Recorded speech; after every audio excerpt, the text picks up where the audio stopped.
webcast is now starting. All attendees are in listen-only mode.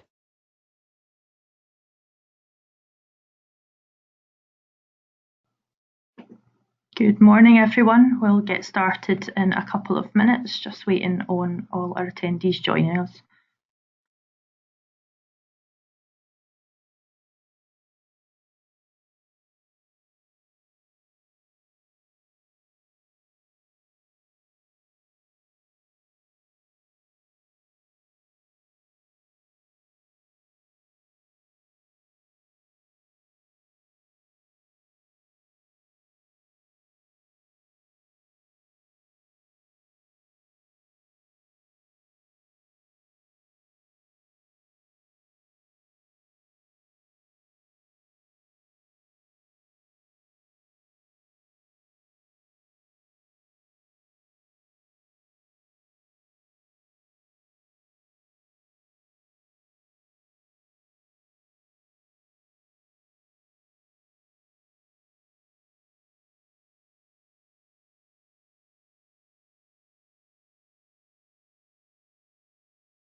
So good morning, everyone, and welcome to our Benefits Realisation in Scottish Local Government webinar. Today we are joined by a few people today. So we've got Brian Tees from South Lanarkshire Council, Stephen Watt from Perth and Kinross Council, Malcolm Nichol from the Western Isles Council, and Jenny Syme from North Ayrshire Council. So my introduction will be very short today, just a few logistics. We will be recording today's webinar so we can upload that onto our YouTube channel and Knowledge Hub, and you can access that at a later date and share with your colleagues. We will have a Q&A session and that will be followed up after our presentations, which will last approximately 40 minutes this morning. So if you have any questions throughout the webinar, please use the chat box to ask anything to any of our presenters, and we will pick that up in the Q&A session afterwards. So without further ado, I'm going to pass straight over to Brian Tees to give a short introduction. Good morning. Thank you for joining the webinar today on the subject of benefit realisation. In this webinar, we'll be talking about the importance of benefit realisation and how it's an integral part of all of our change and improvement projects. This is part of our local government digital transformation programme.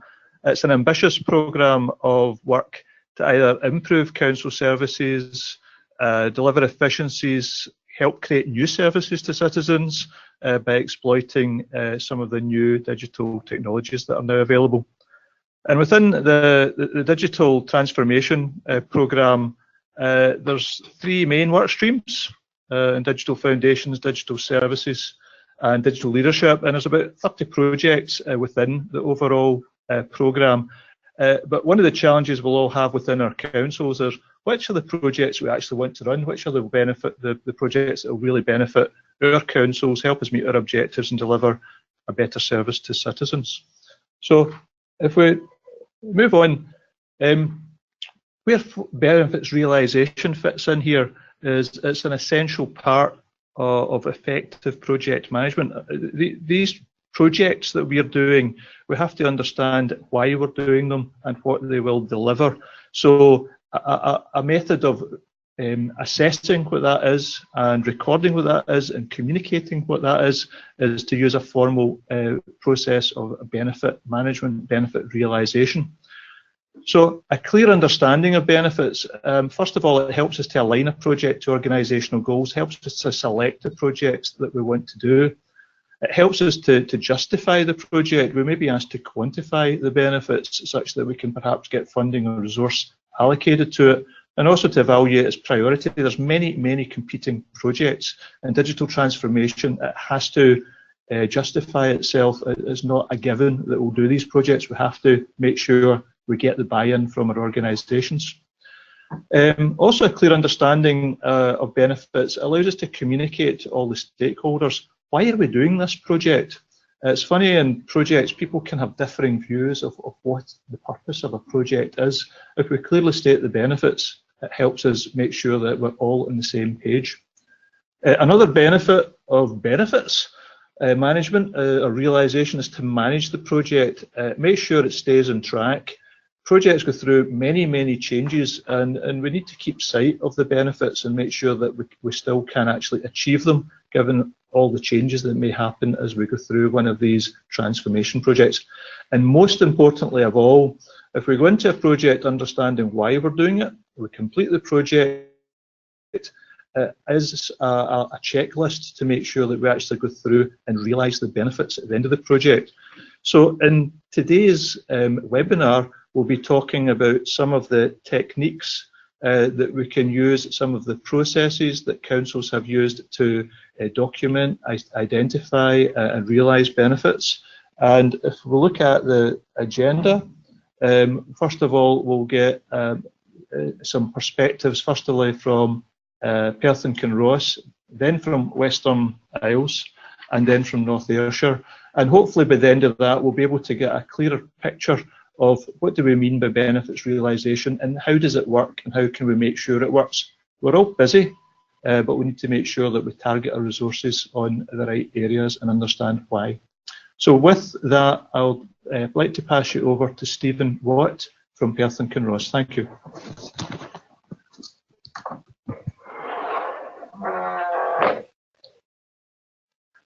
Okay, thank you very much for that introduction, Brian.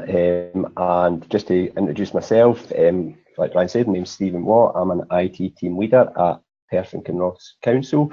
I'm the business change manager related to our digital transformation projects. So I've got responsibilities around about business change, communications and marketing, and benefits realisation. So apologise for the picture there. I'm a runner in my spare time, so I did choose to put that photograph into the digital office at some point. It's been banded about every place, so thanks for that. So as I said, here to give an overview on some of our own experiences up in Perth and Kinross, some of what we've learned, a bit of insight into the approaches that we are taking and the tools that we're using to undertake our benefits piece, and a little bit more about how we present that information to our various audiences. So just a little bit about our digital transformation programme first, to give you a bit of context. We have two projects that we class as our digital transformation. We have online services and mobile working, both of which look to fundamentally change the way that we deliver services by redesigning the processes. And our online services account, like many others, is around about achieving channel shift, so moving services that can go online to an online platform. And our mobile working, just to make that clear what that is around about making our field workers more efficient by equipping them with information and technology so that they can do their jobs whilst out and about without having to drop into the office. What I wanted to focus on today is that having a sustainable approach to benefits realisation, like Brian said, is crucial in ensuring that any transformation is optimised, that you have evidence to back up your savings in terms of time and money, and hopefully I'll try and bust some myths as well as I'm going along. So a little bit first, we started this around about 2.5 years ago, our digital transformation, and a lot of people banned the term benefits realisation around, and you get a lot of nods in the room to say, yeah, I know what benefits realisation is, but actually when you dig down a wee bit more, there's quite a lot of different interpretations for it. So one of the first things that we did was actually define what benefit realisation meant for us, so that we could communicate that to our project team, to our stakeholders, and other audiences.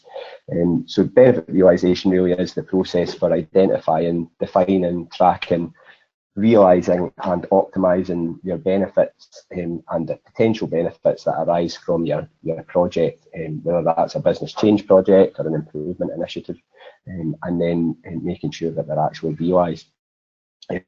And having a common understanding of what it means in your own organisation, I'd say is critical, because what it means in Perth and Kinross, it could have a different meaning in another organisation, in terms of how you want to approach it, but having a collective understanding amongst your project team and stakeholders is really key.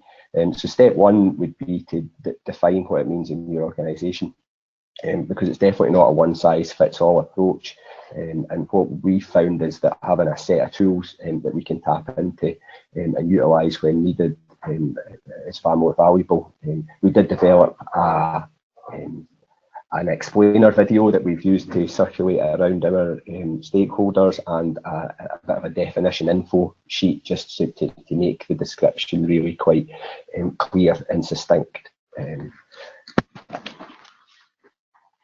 So at the start, like probably many of you listening, we had to develop business cases that gained us favour in getting our activities up and running. And at the time when we develop our business cases, we're kind of, our forecasts and such like aren't quite spot on, and we're making a bit of, sometimes a bit of a leap of faith in terms of when we articulate our benefits on there. And one thing that we have definitely realised is that you put your benefits as they were when you started your project, but it's really critical that you return and review those benefits during the project life cycle. As you become more mature in your project, and you're able to become more confident in your deliverables, and it's critical you go back and review them in your business case. The one thing that we did was identify the core need for our activities. So basically what's going to be our headline news, and for online services, like I said before, that's channel shift. We predicted at the start a 10% year-on-year channel shift, moving from traditional channels to the new channels over a 5-year period. And for mobile working, it was around about productivity savings, and making a 10% productivity saving per mobile worker per year. So have those big ticket items that you'll definitely monitor, track and report on, and they can become your headline news when you're reporting on your progress. At the start of our projects as well, we run benefit workshops, which allows the project team to get involved, and invited other stakeholders. And we feel that having those benefit workshops, in much the same way that risk workshops do, it provokes quite a lot of thoughts and lets the team explore potential benefits that they'd never really thought of. And again, it just gives that collective understanding of what the benefit realisation piece in the project is all about. The diagram I've got here is a tool that we use whilst we're running benefit workshops, and it is just a really simplified version of it, but much like you would plotting a risk on a risk matrix, it's around about identifying a benefit and plotting it on a benefits plan, and the stuff that's above the green line, where the value that the information is going to give you against how difficult it is to gather that information, are the bit of the no-brainers that you should definitely be doing. Whereas at the other end of the scale, stuff that's going to take a long time to track and manage, that gives you pretty low value in terms of information, you wouldn't do. So that's a first type of tool that we're starting to use there to plot our benefits, and that helps us build a plan for what is going to become our benefits plan. Key activity at the outset as well is around about baselining. The Australian Open on just now, I thought, yeah, let's get tennis involved. So having your business case done and your benefits expressed on that, you then have to be able to give you a chance, yourself a chance to be able to measure against something. So undertaking baseline assessments for your activity, again, critical. For online services, that meant a study into our transactional volumes on our traditional channels, for all the processes that we identified as being in scope. We have around about 250 to 300 processes in scope for our online channel, but by undertaking that activity at the start, it's now allowed us to measure against online take-up against that historic data. For mobile working, that baseline is more done on a deployment by deployment basis, and what we do is undertake a process mapping exercise when we work with a new team that allows us to cost and time their processes as they are when we find them, and I'll cover more later on about how we actually then use that information. So some of the methods that we're using, I touched there on process mapping. We undertake process mapping in both our initiatives, and we use a tool called Engage Process Modeler. I think Jenny's going to give you a little more insight into that later on, but it allows us to consistently map our processes, and crucially be able to cost them and time them so that we can easily undertake an evaluation of the impact of our improvement initiative. Other tools that we're using, especially around about the conveying the results of our activities, is around about using infographics, so things like the Engage or Infogram, and even dabbling in animated infographics to be able to convey your benefit results outwardly, and that makes it a lot more consumable for the audience and understandable. I've not touched on hard benefits versus soft benefits yet, but one of the soft benefits that we're tracking is around about gaining opinion and insight from staff who are using, for example, a mobile working solution. So we're using online survey tools that they're able to use on their new devices to be able to track how they feel they're getting on with it. So we've kind of developed a bit of a house style to be able to visualise the outcomes of our benefits, which I think is becoming really valuable and quite familiar for our audiences. And then kind of going on from that, touching a little bit on the results of what we've done. Some of these are now we're quite confident in. They've been going for around about 18 months now, but some of them are also emerging. And this is just a bit of an example of how we convey our benefits to a variety of audiences. So the number of my account users in Perth and Kinross, we take that as a bit of a barometer that people are coming in our online channels, and we can see a rise in that. We have monitored our channel usage for the services that we've put online, and we're able to see that there's a good take up of that. We've got about 60% self-serving using our online channel, and then around about 40% or 59% to 41% using our online channels. We've had about 74,000 uses of our online channels now, which we're taking as a good success rate when we compare it against our more traditional channels.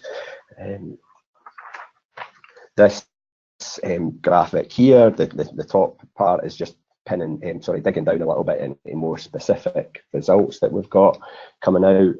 When we first wrote our business case for online services, we didn't have much of an idea around about transactional costs, so we used the Socketon figures that were available at the time to showcase to show us how much a face-to-face telephone online transaction was. And if we now went back and used those figures against what our actual results were, the telephone cost £2.83 per telephone against an online cost of 15 pence per usage, you can start really stacking up quite a lot of cost savings and benefits there.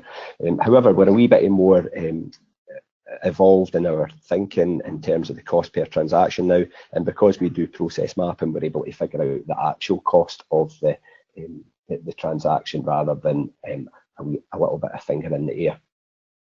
Garden waste permits been something that has, although caused a bit of controversy locally, for us, we've been able to encourage lots of usage of our online channel. And if we looked at last year's garden waste permits, we had 22,000, just over 22,000 using online.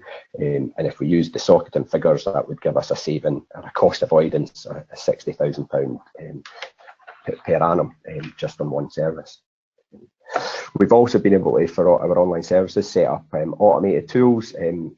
What we'd really try and advocate is that we didn't want to have our benefits realisation as something else to have to do.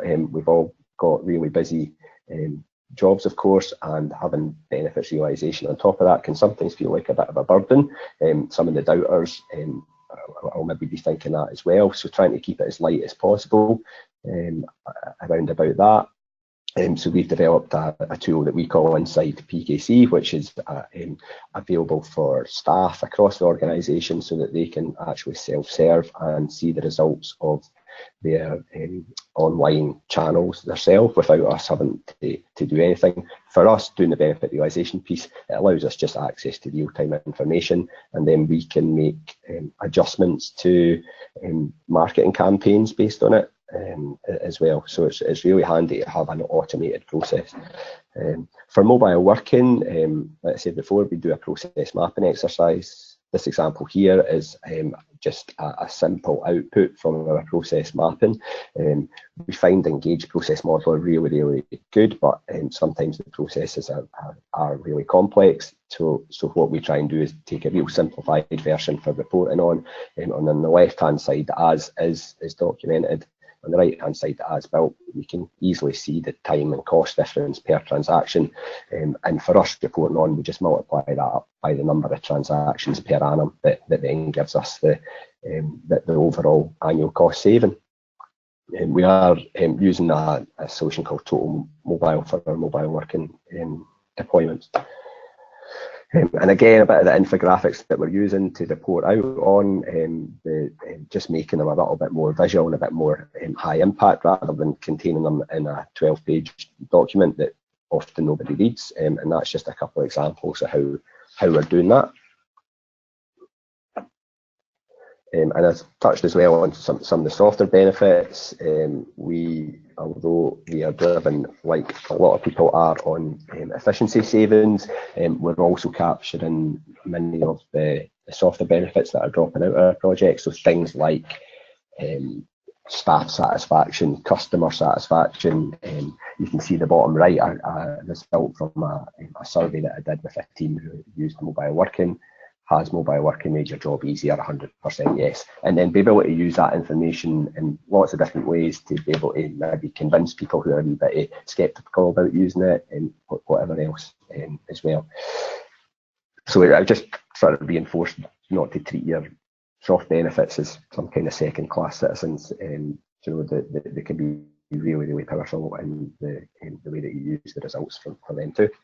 And one thing that we've definitely noticed is a bit of a side benefit to our benefit realisation plan is the access to a whole load of new business intelligence and data that's available through being able to analyse customer behaviour, for example, online. We can now see how long staff are taking to do tasks for mobile working, and the staff love that part, but we're more around about using it to do help do resource planning and stuff like that. So to tap into that new asset and data. Like I said before, we've made that data available to our services and let them to dissect it and undertake reports on it as they see fit. So kind of finalising up, just reinforcing some of the stuff that I said. Baseline at the start, if you don't do that, then having to do it retrospectively can be really time consuming and hard. Define what benefit realisation means for your own organisation. That one size fit, what works in Perth might not work in Fife, for example. So just having an awareness of that. Try and make your benefit realisation approach as practical as possible. Try and keep it simple and automated where you can, and light enough that it doesn't feel onerous on projects and another thing to do. Get your big ticket items identified and really use them as your headline news when you're reporting.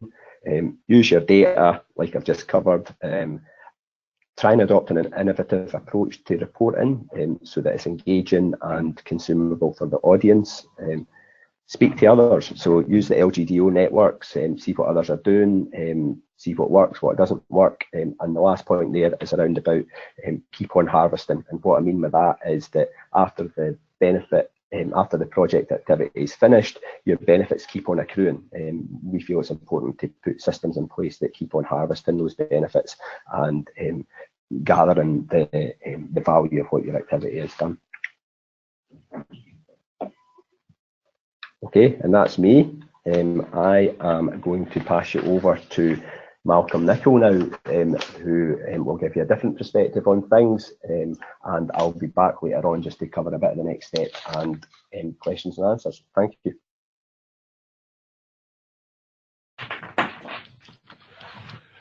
Thank you, Stephen. Hello everyone, my name is Malcolm Nichol. I'm currently the IT manager for Colonial and Shear, otherwise known as CNES. I'll refer to it as CNES from now on, as I struggle with the Gaelic pronunciation. I've been in IT for about 28 years in both operational and project environments, mainly within the oil industry, with a stint working in a private school and also an internet provider. So I've had a fair bit of experience with both operational and project work. When I was first approached to join the group working on benefits realisation, I have to say I wasn't overly excited at the prospect. As on the surface, it seemed to me that this was just going to be another tick in the box exercise that would ultimately increase the workload on an already burdened project team. I was sceptical, and I was one of them doubters that Stephen mentioned earlier. CNES has limited resources, and with being a smaller authority, staff generally have multiple jobs under their remit. CNES do not have dedicated project managers for IT-based projects, so when there's a large project, the project management normally lies with the supplier of the system. However, that doesn't mean that we sit back with our feet up letting the supplier do all the work. There's always an element of internal project management and reporting required. So traditionally, someone within IT or the department who are getting the new system will be given the role of managing the project internally alongside their normal daily tasks. This is where my concern starts. The individual managing the project has a day job to carry out along with numerous other work streams. Inevitably, something is going to suffer when you pile more work onto an individual. All projects have measurable outcomes. These are normally set at the start of the project, and traditionally project goals are used as the measurement of success for a project. You achieve your project goals on time and in budget, then the project's deemed a success. But has anyone actually taken the time to see what benefits the newly implemented system is bringing to the end users and customers? From my experience within CNES, the benefits of a new system aren't officially measured or generally documented. The benefits are normally mixed up within the project brief amongst the project goals. Normally when a project is closed out, a follow-up report is produced and possibly a wash-up meeting to discuss the good, the bad, the ugly. Once this has been done, the department project team members breathe a sigh of relief and carry on with their day job. The benefits from a project don't necessarily manifest themselves the minute a project is closed off. For some systems, there's a requirement that that system has to do a complete year of processing, so all the functions and benefits it promised can be fully realised. This means that somebody's going to have to revisit the project potentially up to a year or longer after the project closure and go ahead and document the benefits that that system has brought with it. As an example, CNES just recently has gone through a project of consolidating its mobile phone estate and putting in a centralised agreement with a mobile provider. In addition to the consolidation, the home care workforce were all issued with mobile phones for the first time. There were a number of project goals associated with this project, but these goals didn't include all the benefits that doing such a project would bring. Typical examples of goals for the mobile phone project: consolidation of contracts, reduction of costs, simplifying the phone hardware, improve management of home care workforce, and bring mobile work into the home care workforce. The last goal is an interesting goal, as what happened here was a big change in the way home care workers managed their work. Prior to the mobile phone project, home care workers were not issued with any kind of electronic device. They would receive their weekly work schedules via the post, and this was a big expense in terms of paper, postage, staff admin time, and a big headache for the admin staff. The home care workers now get all their home visit schedules directly from an app on their newly issued phone and have instant communication back to head office via email. So this single project goal actually contains a number of benefits which more than likely would not be recorded as an outcome of the project.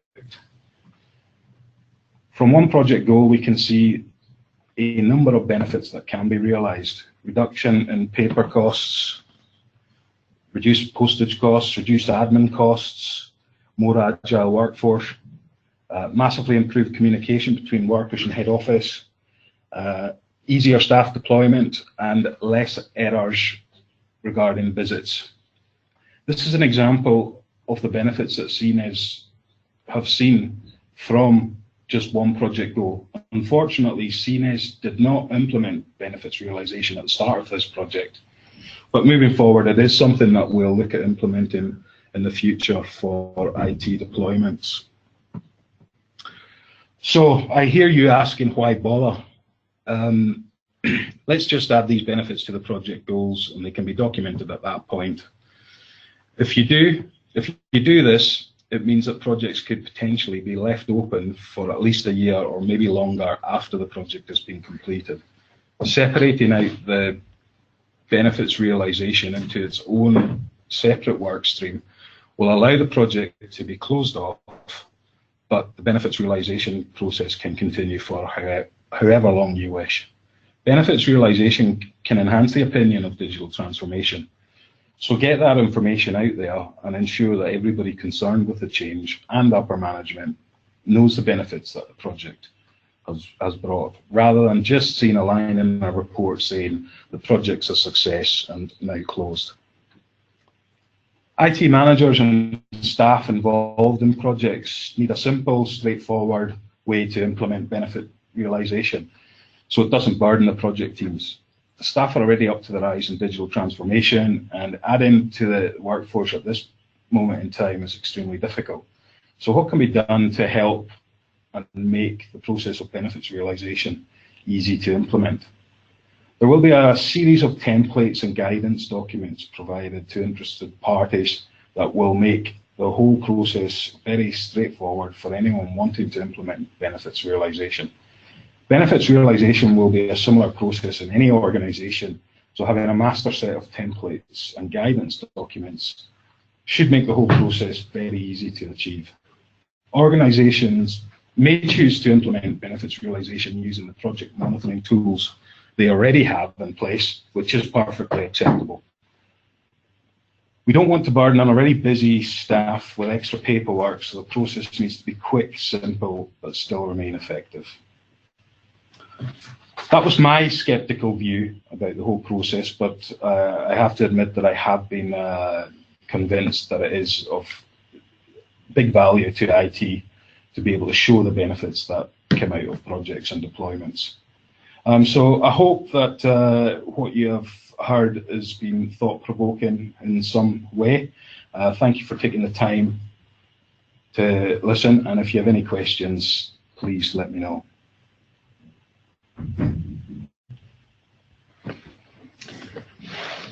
So I'm Jenny Syme, I'm a project manager at North Ayrshire Council. I'd like to just talk through our approach to benefit realisation and how it fits with our transformation programme. We've been on a transformation journey in relation to benefit realisation for some time now, so we've probably got quite a well-established approach. So I'll talk you through that just now. So transformation at North Ayrshire, we have a centralised project team that work on a number of different programmes of work. We partner with the services and directorates to deliver their budget savings and transform their services. And all of that's underpinned by our digital strategy.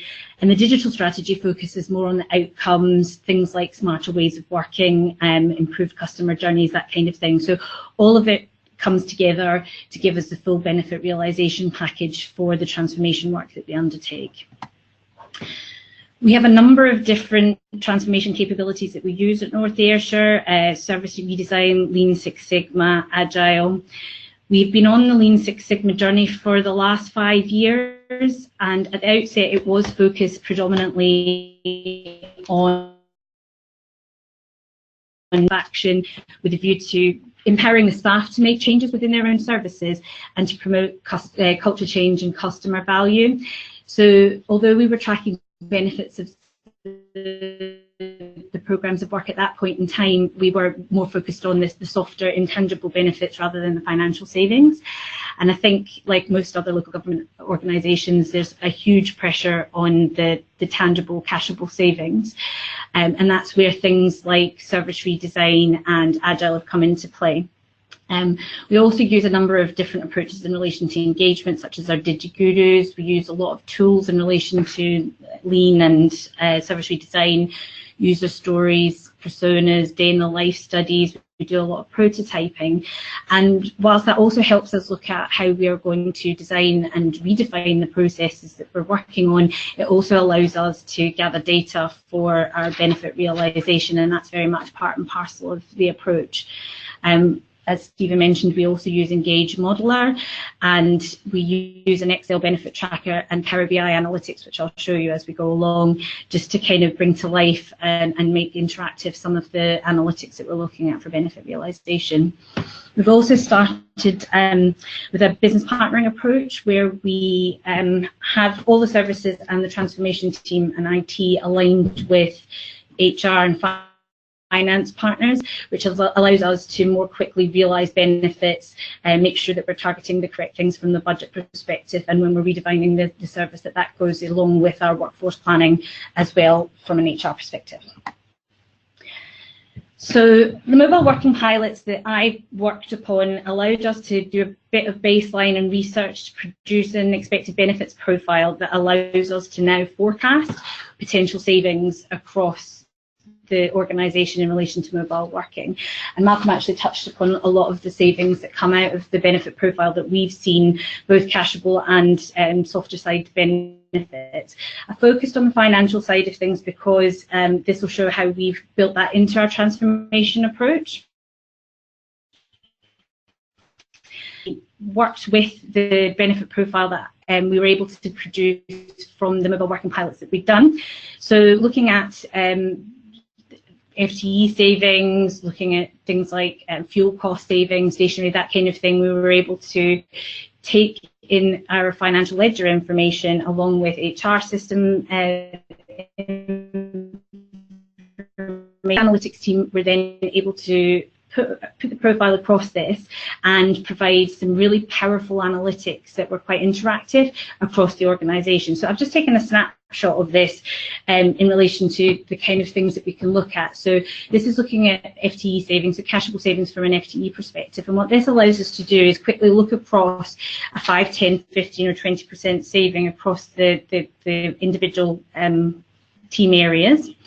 It allows us then to target areas and prioritise where we would go next from a mobile working perspective. What are the potential size of the prize, if you like? and the expected benefits, we would be able to implement this and do a lot of what-if scenarios with our heads of service and take this interactive dashboard to talk them through where they could potentially make the savings in their team areas. So I've just kind of taken a snapshot out of Power BI, which actually probably dumbs down quite a lot of the really nice interactive and functionality, but I'm hoping that you can see from this the kind of things that you can get out of it.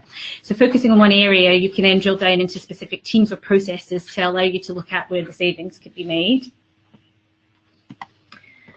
Again, this is just another example of the type of dashboard that we can look at. This one specifically looking at a reduction in absenteeism. So the data analytics team were able to look at the costs to the council for absence, and then taking the benefit profile, we expect to see a 60% reduction in absenteeism. That's the kind of baseline benchmark for mobile working. And these are the kinds of savings that we could be making in relation to absenteeism. After we've allowed some aspirational target setting from the financial modelling, we are able to then go into the analysis part of the approach and the process. And this is when the teams actually spend a bit of time really understanding the cost to the service and the process. So again, I've just kind of taken a snapshot of Engage Modeler, but it is another really interactive tool that allows you to quickly snap in and snap out some of the modelling from a service redesign perspective, so that you can see the cost to the current costs and then the potential savings that you could make by making simple changes to the process. This also allows us to engage with the services because we're obviously working in partnership. This is how we use, this is a tool, a working tool that we use to then make the changes and design the services around the potential cost savings. Any cost savings have then populated into our benefit tracker, and I sort of touched on at the start that we're quite far down the benefit realisation journey, specifically in relation to lean, and we do have quite a robust Excel spreadsheet that we use for all benefit tracking, soft and cachable, and then that is then repopulated back into Power BI to kind of close off that loop. And this again is just a snapshot of our benefit tracking dashboard that we can produce, which allows us to interactively look at the savings across the directorate, savings per team, savings per project. It can even drill down as finite as the savings per process change. And you can see all of this on one page, or you can actually drill down to understand it in more detail. And finally, just to kind of talk through how all of that closes up, the Engage Modeler is something that can then be used as a benchmark for continuous improvement. We are certainly not finished with our benefit realisation journey. We have a lot to do in relation to how we kind of bake in these benefits, how we continue to make changes and to continue to realise the benefits. I think in local government we tend to deliver projects, and once it's done, it's done. What we're trying to do with this type of approach, continuous improvement and benefit realisation. A lot of the tools that we've talked about are very interactive, so if anybody wants any more information, we can certainly talk through a more detailed interactive display of the tools. But I hope this has been helpful just now to give you a flavour of the kind of things that you can do with things like Power BI and Engage and our approach. I'll hand back to Stephen now.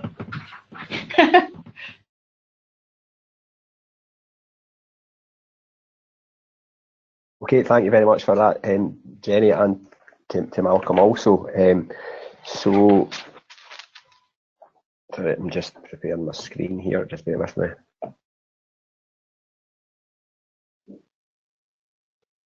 Okay, so a bit of the next steps.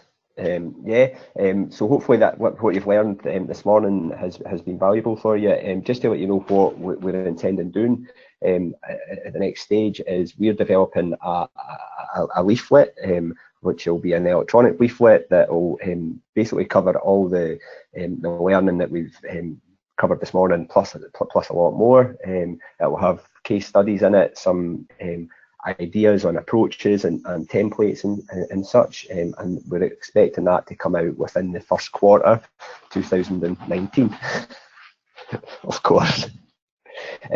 What else we're developing in line with some of the other LGDO work streams is an online resource, which we're calling a Digital Transformation Playbook, and housed on there will be those case studies, approaches, the tools and techniques that we're using that are that we feel are of value, maybe with a little bit of guidance on how to best use them.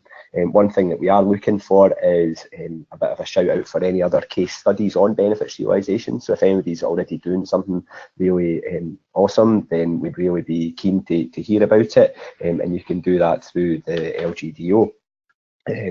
So the playbook itself, again, it's in development. There is a prototype version already in place, and we're just making it look as cool as we can before we release it, which will be hopefully in the first 6 months of this year. But just before we move on, Noah, if we can move on to questions and answers now. Great, thanks very much, Stephen. So yeah, we'll move on to the question and answers. And as I said at the beginning, if you do have anything at all you want to ask any of our presenters, then please use the chat box to type those in. So we'll just give you a minute or so to type anything that you have. Just a reminder that we are recording this session, so it will be uploaded onto our Knowledge Hub and our YouTube channel to access at a later date and share with your colleagues. We do also have various other webinars, including Agile working, service design, our digital telecare, a whole range of webinars across all of our projects here at the Digital Office. So yeah, the slides also will be circulated at the end, and if you do have any questions that may come up after and pop into your mind afterwards, then you can email us at info@digitaloffice.scot, and whether we respond to that or we can pass that on to one of our presenters today, get in touch directly. So Stephen, you seem to be the most popular man of the moment for the questions, so we'll start off with you, if that's all right. So one of our attendees said, I'd be keen to know how many projects don't go forward. Is there any conflict because senior managers have a vision or a desire, but is the benefits planning strong enough to say, stop, we shouldn't move forward with that? Okay, so to be quite honest, we're focused on our 2 digital projects that I mentioned, and they're part of our digital transformation programme. So I'm sure there's lots of projects that don't go forward corporately, but we are involved just in the digital side of things. However, just to answer the question a little bit more, within our mobile working project, we come across lots of deployments and opportunities, and at the time before we move forward with almost the projects within the project, we will undertake an assessment on the potential success of that deployment to make sure that the potential benefits that are going to accrue out of it is going to provide a good return on investment. And you know, there has been quite a few occasions already where we felt that the mobile working solution isn't the one that's going to pay the greatest dividends, and we then signpost that to another solution that's not mobile working. So kind of partly answers that question, hopefully. Thanks, Stephen. I'm just going to pass over to Brian here just to expand on that answer from a head of IT perspective. Thanks, Siobhan. Yeah, from South Lanarkshire Council's point of view, the question was, do we stop projects and not take them forward? We've got a prioritisation process within our council, because we always have a demand for more projects than we've got the capacity to deliver. So we look to do the highest priority ones. And the highest priority ones will tend to be ones that we just have no choice, but we've got to do, maybe for statutory reasons or whatever, or a particular system is end of life and just going to fall over. But when it comes to what I call elective projects, we've got a choice, where we've got a clear decision to say, is this investment worthwhile in terms of time, resource, money? And it's about management, because we need to make sure it is aligned to the organisational objectives, and we have to spend some time. I think Stephen had a good point earlier on, is with regards to benefit workshops, talking to people and making sure we're working very much in conjunction with our partners and the various services within the council. Okay, thanks. Cool. Thanks very much, Brian. Next one, Jenny. In terms of Power BI, who supplies the financial data for that system? Is that something that you can? The financial data that underpins the actual reporting is provided directly from the financial ledger. So it's taken directly from our finance system. So that's the power of using Power BI, because that's such a huge amount of data. Our data analytics team are able to pull all the finance information in to allow us to do that finance modelling. We also use other things like our HR systems to kind of sense check that as well. So there's quite a lot of background work that goes into producing the dashboard that the data analytics team do using Power BI. Great, thank you. I think the next question would be good to get a perspective from each of you from different councils. So in terms of a consistent project methodology approach, for example, Prince or Agile, is it best to have that consistent across, corporately consistent across the organisation, or do you find that different sort of services use different approaches? Malcolm, do you want to kick us off with that one? Yeah, certainly. The CNS doesn't have a huge amount of project managers. For IT in particular, like I was saying, most of the project management falls onto the department's staff rather than dedicated project managers. So we don't use any official project management tools like Agile or Prince. So yeah, it's very much just get on with it and yeah, hope for the best. At North Ayrshire, we use a variety of methodologies. I don't think you need to be consistent across all the services.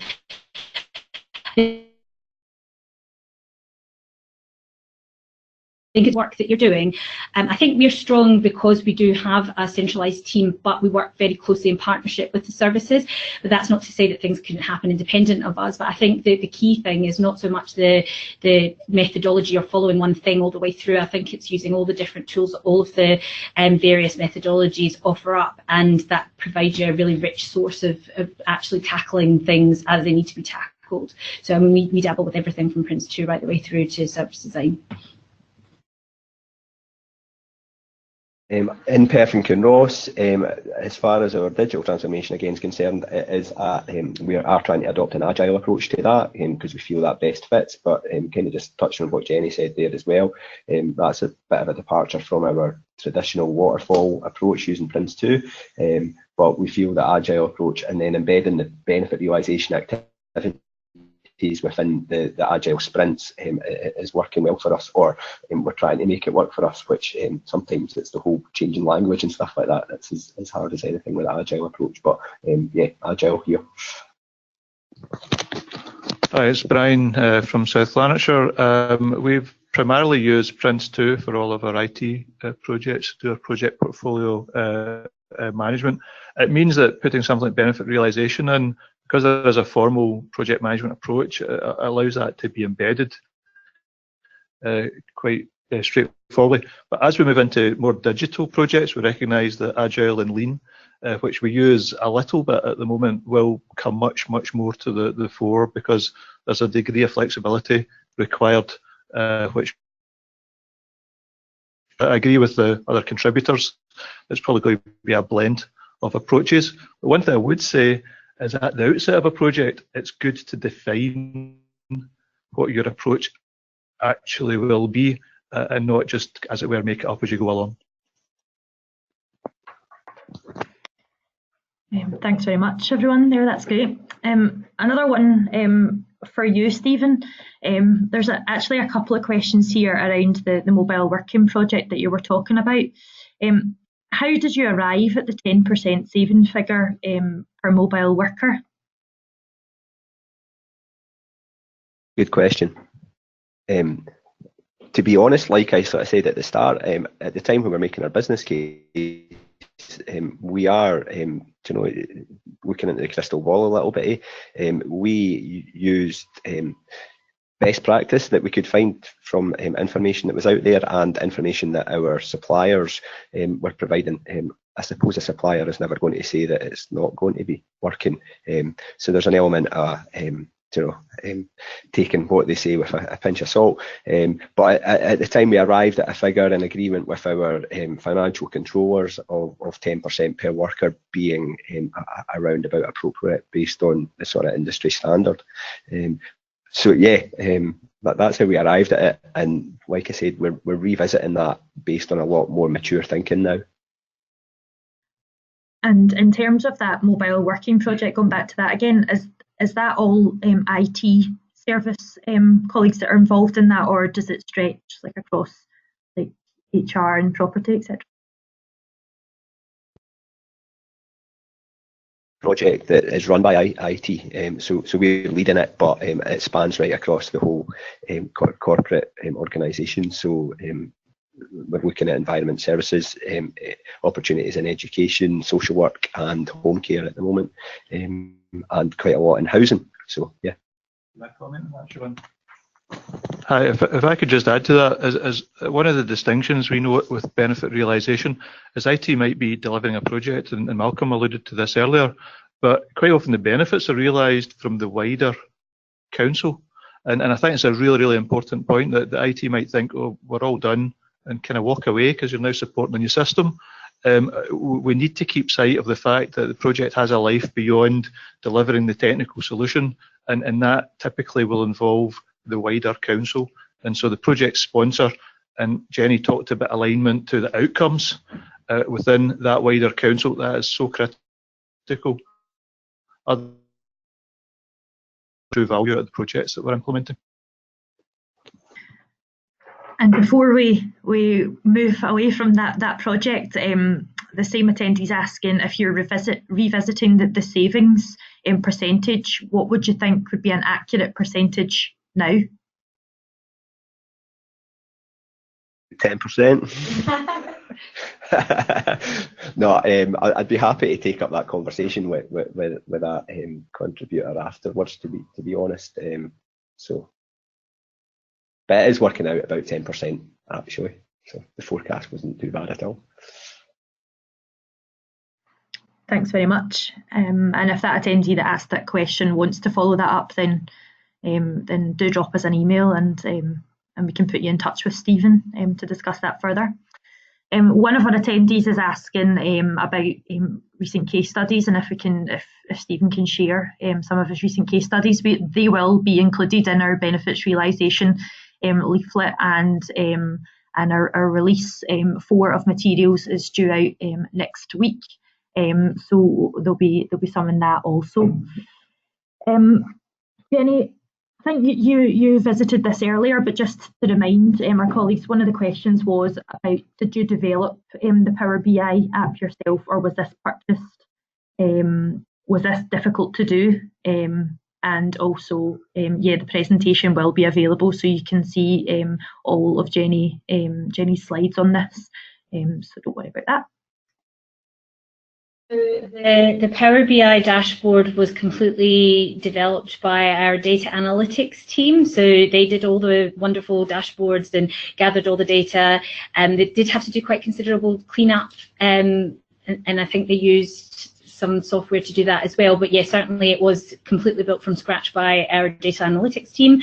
I also developed the benefit realisation side of things. So the benefit tracker and the dashboards that go with that was something that I created. And the benefit profiles that we've got that kind of underpins the data that the data analytics team was based on baseline benchmarking best practice from working solutions, a bit like what Stephen was talking about, industry best practice, just to support what you from our pilots as well, so it all fits nicely together. So that profile was around pilots and industry baselining, and then that was overpinned. Thanks for that, Jenny. Sorry, I think that dropped out ever so slightly there. So if you missed that, then we'll follow that up with in the emails. Another attendee asking about the incorporating SharePoint implementations for case studies on that. We will look into that for you, and we'll share that, or we can put you in contact with a local authority who's far ahead on that aspect. We've got one more question here, and I don't know who wants to pick this one up, but it's about prioritising benefits in these projects. When working with a wide range of people who have competing benefits realisation, how do you prioritise that? And how do you get people to align to this prioritisation for benefit realisation? Stephen, since you're the man of the moment, you want to pick this up? In my presentation, having that sort of big ticket headline benefit is really important, but it might not motivate everybody, and your sort of wider project team and your stakeholders. And I think having an understanding of, so for example, how we get our staff buy-in is to sell the benefits that is going to give them something. So, having a better work-life balance or whatever like that. So it's almost different strokes for different folks depending on who the audience is there, and having a set of information that you're confident in that's been the data has been interrogated correctly, and then being able to use that to different audiences. What you might show a staff or a team who are going to come up to a deployment soon would be maybe a different set of information that you'd show your elected members or something like that, because their motivations are different. So yeah, having a range of outcomes and measures there to suit the audience is what I'd say. Perfect. Thank you very much. So that wraps up the questions for the moment. We're just going to pass back to Brian from South Lanarkshire, who's just going to sort of reflect on the presentations and summarise what's been said today. Thanks, everyone.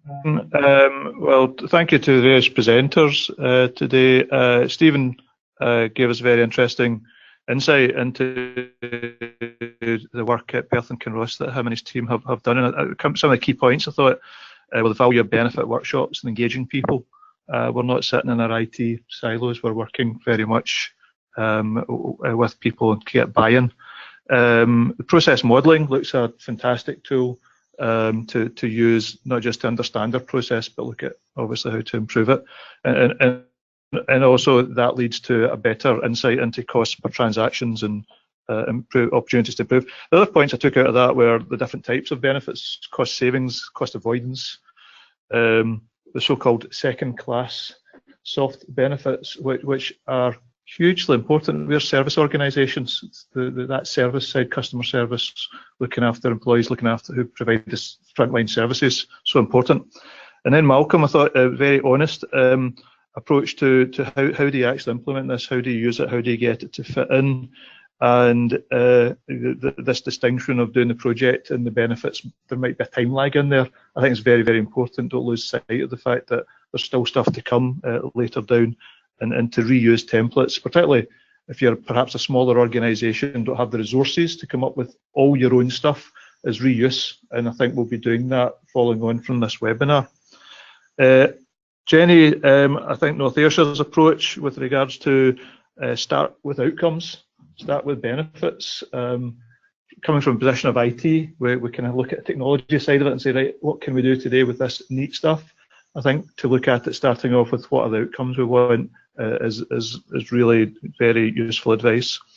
I like the fact that it tied into many of the other approaches we're developing across local government, further use of lean, agile, etc. Forecasting, benefit forecasting is something I thought was very good to look at, helping to ask the last question was about how do you select. I think the forecasting, it gives some, substantiates and formalises some of the calculations that you might do, so it's not finger in the air stuff. And then I think when we started to look at some of the tools that we have. We talk about going back and reiterating. It's a cycle of improvement. It's not one-off point in time events. So I think that this was all, I hope, very useful to the people who have attended today's webinar. I would like to just kind of suggest that from my own experience, public-private sector, benefits don't automatically happen. You have to chase them down, and this gives us a little bit of insight as to how do you make sure those benefits happen, because we'll all be audited. People will be looking for best value. Did the money you spent on a particular project actually deliver what it's supposed to do? If it did, show me. If it didn't, did you learn the lessons so that we move forward from that? And so we do have to demonstrate the best value in the use of resources and assets. So thank you to all the presenters. So I'll just hope people found it as useful as I did today. And I'd like to pass over to Siobhan just to wrap up the webinar. Thank you very much, Brian. So yeah, on behalf of everyone here at the Digital Office, we're delighted to have the support of the 4 local authorities here today. So big thanks to Stephen from Perth and Kinross, Brian from South Lanarkshire, Malcolm from Western Isles, and Jenny from North Ayrshire. I've mentioned before as well that if you have any questions following the webinar, then please do email us at info@digitaloffice.scot, and we'll pick this up either ourselves or pass over to the guys here today. So you'll just see on your screen just now, we do have a Twitter channel, so please do follow us on that. Visit our website, digitaloffice.scot, where all our deliverables today are on there. And you can also subscribe to our newsletter, etc., to get the most up-to-date information from the digital partnership. Our Knowledge Hub also has all of our deliverables on there, and you can join in conversations with other local authorities and get advice and support from others. We do also have an insight service again, so we'll put you in contact with a specific person from another local authority if you're looking for advice and support on a specific matter. So yeah, the webinar has been recorded, so we will follow up with an email afterwards once that's uploaded, along with the slides and other resources mentioned today. And yeah, we'll just finalise with just saying thank you again, and we hope to see you on our next webinar.